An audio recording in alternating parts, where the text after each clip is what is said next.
کچھ احتیاطیں ہیں جن کو اگر اختیار کیا جائے تو یہ جو بیماری ہے جو لوط علیہ السلام کی قوم میں تھی، یہ بیماری پھیلتی نہیں ہے۔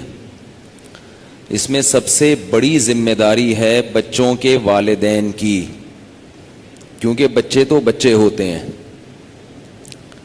والد کو چاہیے کہ اپنے چھوٹے بچے کو جب بھی کہیں لے کر جائیں تو اپنے ساتھ رکھیں، اگر وہ کہیں کھیلتا بھی ہے تو اس پہ نگرانی رکھیں کہ وہ بڑوں میں نہ کھیلے۔ اور رات میں یہ نگرانی ضروری ہے کہ بچے کو اپنے کزن کے ساتھ ہرگز ہرگز ہرگز نہ سونے دیا جائے ایک ہی بستر پہ۔ اس کا یہ مطلب نہیں ہے کہ کزن خراب ہوتے ہیں، اگر 10 میں کوئی ایک بھی خراب نکلا تو اس ایک کے شر سے بچنے کے لیے 9 سے مزید احتیاط کی جاتی ہے۔ مصیبت ہمارے معاشرے میں یہ ہے کہ جب کسی کو یہ کہا جائے نا بھئی یہ کزن ہے اس کے ساتھ بستر پہ نہ سو، تو لوگ کہتے ہیں تو بہت نیک ہے۔ کل تو میں نے بتایا تھا کہ نیک اور برے کا تو اس سے تعلق ہی نہیں ہے لیکن اگر مان لو کہ اس میں یہ چیز نہیں ہے تو بھائی پھر تم کل جس سے احتیاط کرو گے وہ کہے گا میں برا ہوں اور وہ اچھا ہے، مجھ سے احتیاط ہوتی ہے اور اس سے نہیں ہوتی، تو اس کا کیا جواب دو گے آپ؟ اس لیے شریعت کا اصول کیا ہے کہ سب سے احتیاط برتی جائے۔ تو بچے کو کبھی بھی بستر پہ سونے نہ دیا جائے اپنے کزن کے ساتھ، جب بچہ 7 سال کا ہو جائے، 7 سال کے بعد سے احتیاط ضروری ہے، چاہے وہ کزن کتنے ہی نیک ہوں کتنے ہی اچھے ہوں، بھائی ایک اصول ہے، ختم، بستر الگ۔ اسی طرح بچہ اپنے سگے بھائی کے ساتھ تو سو سکتا ہے مگر بہن کے ساتھ نہیں سو سکتا۔ 7 سال کے بعد بیٹا باپ کے ساتھ تو سوئے، ماں کے ساتھ ایک بستر پہ نہیں سوئے گا۔ بیٹی ماں کے ساتھ تو سوئے گی، باپ کے ساتھ ایک بستر پہ نہیں سوئے گی۔ بات آ رہی ہے سمجھ میں؟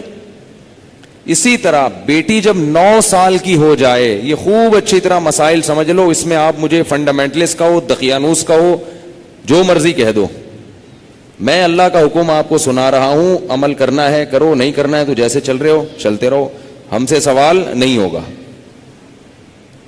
بہت بے احتیاطیاں ہوتی ہیں، ہم لوگ ہندو نہیں ہیں، عیسائی نہیں ہیں، مسلمان بننا ہے تو تمیز سے بنو بھائی، نہیں بننا ہے تو پھر انگریزوں کے کلچر کو فالو کرو، وہ بہت ایڈوانس جا رہے ہیں آج کل۔ بار بار کہتا ہوں یہ کیا، نہ ادھر کے نہ ادھر کے۔ تو جب بیٹی 9 سال کی ہو جائے، بیٹی 9 سال، تو باپ پر یہ احتیاط لازم ہے کہ وہ اس کو پیار کرنے میں احتیاط سے کام لے۔ بہتر یہ ہے کہ اپنی باڈی کو اس کی باڈی سے دور رکھے۔ پیار کرنا ہو سر پہ ہاتھ رکھے، بیٹی سر پہ پیار کرے، گالوں پہ یا ہونٹ پہ پیار نہ کرے۔ 9 سال کی بچی احتیاط کرے اس سے، یہ احتیاط کی عمر ہے۔ اور جب بالغ ہو جائے پھر تو ہرگز اس کی اجازت نہیں ہے، کیونکہ مسئلہ یہ ہے کہ باپ اگر بیٹی کو اس طرح سے پیار کرے اور خدا نخواستہ باپ کے دل میں شہوت پیدا ہو گئی، اور اس کی کچھ تفصیل ہے، یہ خود سے فیصلہ نہ کریں، مفتی سے، کسی مفتی کے سامنے پوری صورتحال رکھیں، تو اگر یہ شہوت پیدا ہو جائے تو اس بیٹی کی ماں اس باپ پر ہمیشہ کے لیے حرام ہو جاتی ہے۔ شریعت میں جو سیکچول ریلیشن ہے وہ ایک وقت میں ایک عورت کے ساتھ ہو سکتا ہے، ماں سے ہو گیا تو بیٹی سے نہیں ہو سکتا، بیٹی سے ہو گیا تو ماں سے نہیں ہو سکتا۔ ایسی اجازت نہیں ہے کہ ادھر بھی اور ادھر بھی، نہ نہ نہ نہ۔ سوتیلی بیٹی جو ہے نا، قرآن نے کیا کہا ہے کہ جب کسی عورت سے نکاح ہوا تمہارا اور نکاح کے بعد اس عورت سے تمہارا سیکچول ریلیشن قائم ہو گیا تو اس عورت کی بیٹی تم پر ہمیشہ کے لیے حرام ہو گئی۔ اب اس بیٹی سے کبھی بھی قیامت تک کے لیے نکاح نہیں ہو سکتا۔ اگر وہ ریلیشن قائم نہیں ہوا اور ریلیشن قائم ہونے سے پہلے طلاق ہو گئی تو بیٹی سے شادی ہو سکتی ہے۔ قرآن کی اس آیت سے فقہاء نے، امام ابو حنیفہ نے اور ان کے شاگردوں نے اور بہت سارے تابعین نے استدلال کیا ہے کہ اسلام میں ایک وقت میں جس عورت سے ریلیشن ہوا اس کی ماں سے اس کی بیٹی سے ریلیشن نہیں ہو سکتا, نہ حلال, اور حرام تو ویسے ہی حرام ہے, حلال ریلیشن بھی نہیں اب ہو سکتا. کسی عورت سے جب ریلیشن ہو گیا تو بیٹی سے اب حلال شادی بھی نہیں ہو سکتی, قرآن نے منع کر دیا. کسی عورت سے اگر خدا نخواستہ زنا ہو گیا, اب اس عورت سے تو شادی ہو سکتی ہے, اس کی ماں سے یا اس کی بیٹی سے شادی نہیں ہو سکتی. خوب سمجھ لیں یہ مسئلہ اچھی طرح سے. اسی طرح یاد رکھو کہ اگر داماد نے خدا نخواستہ بہو کے سسر کے ساس کے ساتھ, داماد اور ساس میں کوئی ریلیشن ہوا سیکچول, کس میں؟ داماد میں اور ساس میں, تو یہ جو ساس کی بیٹی ہے یہ اس پر ہمیشہ کے لیے حرام ہو جائے گی. اسی طرح بہو میں اور سسر میں ہو گیا تو یہ بہو اپنے شوہر پہ ہمیشہ کے لیے حرام ہو جائے گی. بات آ رہی ہے سمجھ میں؟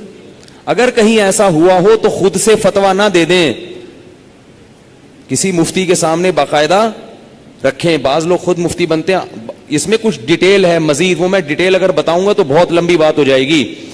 تو کسی کے ساتھ ایسا خدا نخواستہ ہوا ہو تو خود سے فیصلہ نہ کرے, کسی مفتی کے سامنے پوری, اس میں کچھ شرطیں ہیں.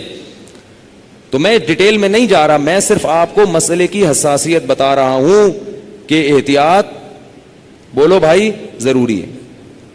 کن رشتوں سے احتیاط ضروری؟ سگی بیٹی سے احتیاط ضروری, بیٹے کا اپنی ماں سے احتیاط ضروری, ساس سے احتیاط ضروری, داماد سے احتیاط ضروری.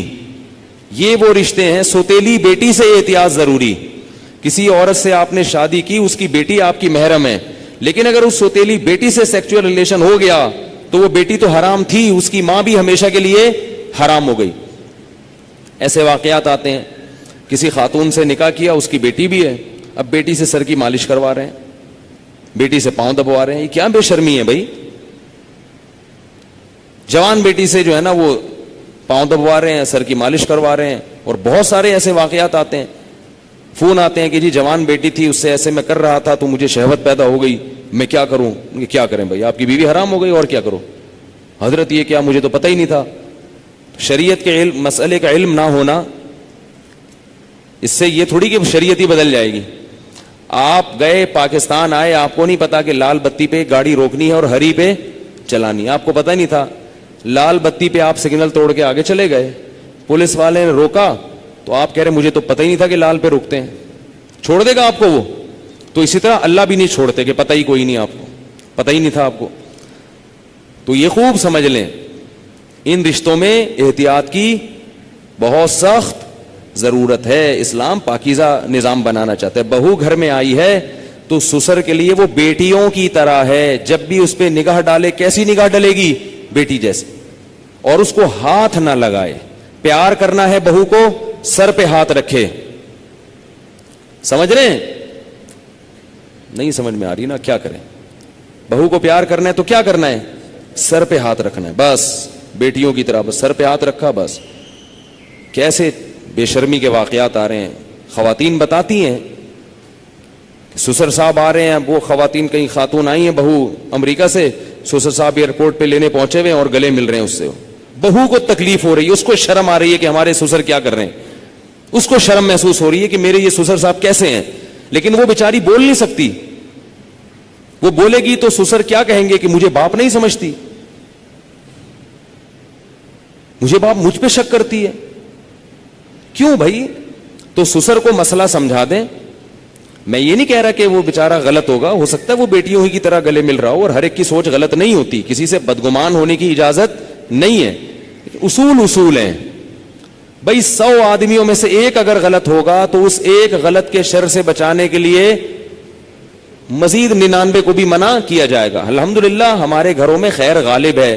سسر بہو کو بیٹیاں کی طرح سمجھتے ہیں, بہویں سسر کو باپ کی طرح سمجھتی ہیں. ہمارے معاشرے میں ابھی شر کا عنصر کم ہے, خیر اس معاملے میں الحمدللہ غالب ہے, مگر یہ غالب ہی رہے تو اچھا ہے.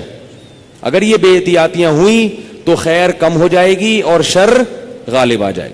تو اچھے اور خاندانی لوگوں کے ہاں یہی ہوتا ہے کہ بہویں اپنے سسر کے سامنے ذرا لپٹ کے بیٹھتی ہیں, چادر وادر سر پہ لے کے بیٹھتی ہیں, ایک تقدس ہوتا ہے, ایک رشتہ ہوتا ہے. اسی طرح یاد رکھو بہو کے لیے, سسر کے لیے یہ غلط ہے, جائز نہیں ہے کہ وہ بہو کے کمرے میں بغیر پرمیشن کے داخل ہو جائے. یہ بھی ہوتا ہے.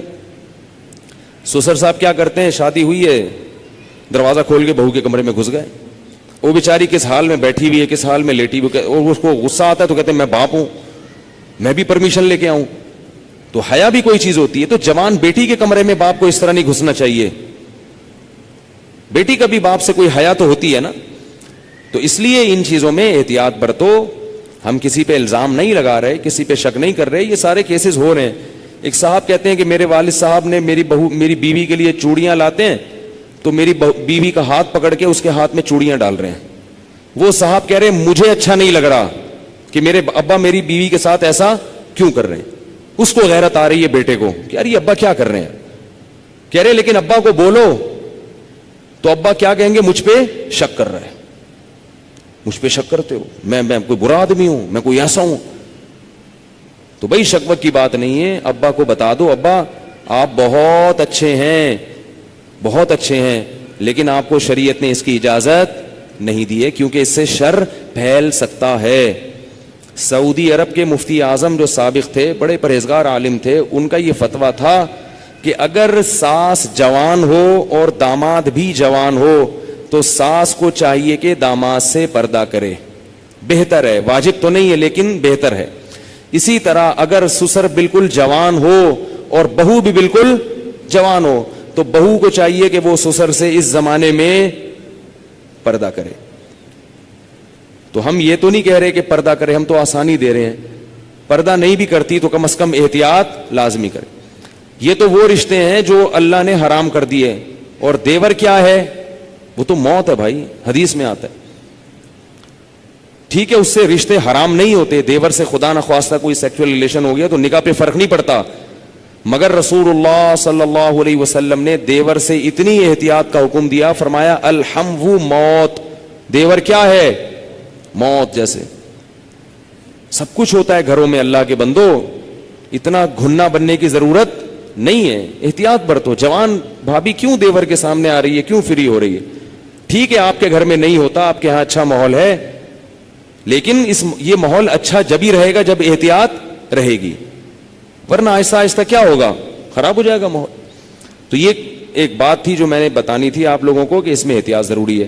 تو اس میں گھروں میں احتیاط کیا کر رہی ہیں, لڑکے کو کزن کے ساتھ, فیمیل کزن کا تو سوال ہی پیدا نہیں ہوتا, میں میل کزن کی بات کر رہا ہوں, میل کزن کے ساتھ ایک بستر پہ سونے مت دو, ٹھیک ہے.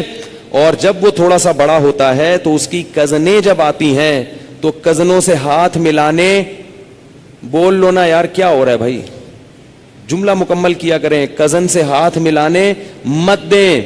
اگر بچپن سے کنٹرول کیا تو کنٹرول میں آئے گا. براڈ مائنڈڈ بنانے کی کوشش کی تو خدا کی قسم بہت زیادہ براڈ مائنڈڈ بن جائے گا. اس زمانے میں تھوڑا نہیں ہے کوئی بھی, اس زمانے میں کوئی بھی چیز تھوڑی نہیں ہے. جو براڈ مائنڈڈ ہے نا بہت زیادہ براڈ مائنڈڈ ہے. پھر آپ ساری زندگی بولو گے مولوی صاحب کو دم وظیفہ بتا دو. مجھے لوگ کہتے ہیں وظیفہ بتا دیں بچہ ٹھیک ہو جائے. کہتا ہوں وظیفوں سے بچے ٹھیک نہیں ہوتے. وظیفوں سے بچے ٹھیک ہوتے نا تو پھر تو دنیا میں کوئی شر پھیلتا ہی نہیں. بچے ٹھیک ہوتے ہیں تربیت سے. ہر چیز عاملوں پہ ڈالی ہوئی ہے, وظیفے وظیفے بھی وہ عامل بتائے گا, اس سے اپنے بچے نہیں سنبھل رہے ہیں, تمہارے بچے کہاں سے وظیفے. جو عامل تمہیں بتایا نا یہ وظیفہ پڑھ لو تو بچہ ٹھیک ہو جائے گا, اس سے بولو تمہارے ٹھیک ہو گئے, تمہارے ٹھیک ہو گئے کیا. تربیت کرو اللہ کی بندو. یہ جو چیزیں بتا رہا ہوں میں, پھر بھی بگڑتا ہے تو آپ سے سوال نہیں ہوگا. ہم اسباب کے مکلف ہیں, اور پھر ان کے لیے رات کو اٹھ کے دعا مانگو. اولاد کے لیے دعائیں پیغمبروں نے سکھائی ہیں, وہ مانگو ان کے لیے.